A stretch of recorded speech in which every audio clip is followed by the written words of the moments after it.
Sa iba pang balita, naging laman po na naman ng balita ang magkapatid na Gretchen at Claudine Barreto matapos maglabas ng pahayag ang ina nila tungkol sa hidwaan sa kanilang pamilya. Tinawag pang sinungaling ni Mrs. Barreto si Gretchen. Narito ang report ni Nelson Canlas.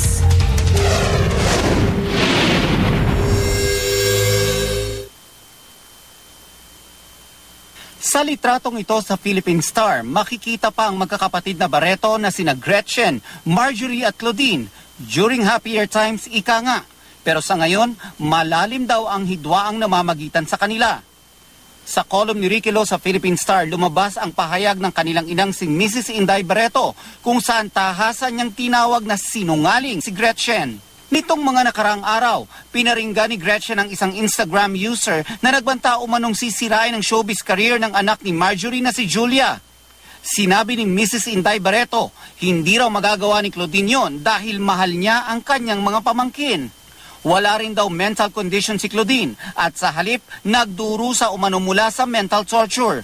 Giit ng kanilang ina, hindi raw masamang tao si Claudine. Ikinumpara pa ni Mrs. Barreto ang dalawang anak. Si Claudine, naghahagis umano ng mga plastic na plato at baso. Si Gretchen naman, mga mamahaling plato at vase daw ang ibinabato. Umabot pa nga raw si Gretchen sa puntong itinaboy ang ina mula sa kanyang kondo sa gitna ng umano'y pagwawala habang may bagyo. Kinumpirma rin ni Mrs. Barreto na iniwan na ni Raymart Santiago ang kanilang bahay ni Claudine pero umaasa raw siyang pansamantala lang ito. Nagbigay pa ng mensahe si Mrs. Barreto, hindi raw siya duwag at lahat daw ay may hangganan. Prinotektahan daw siya ng ina sa mga nagdaang taon at hindi raw inalabas ang mga sikreto ni Gretchen.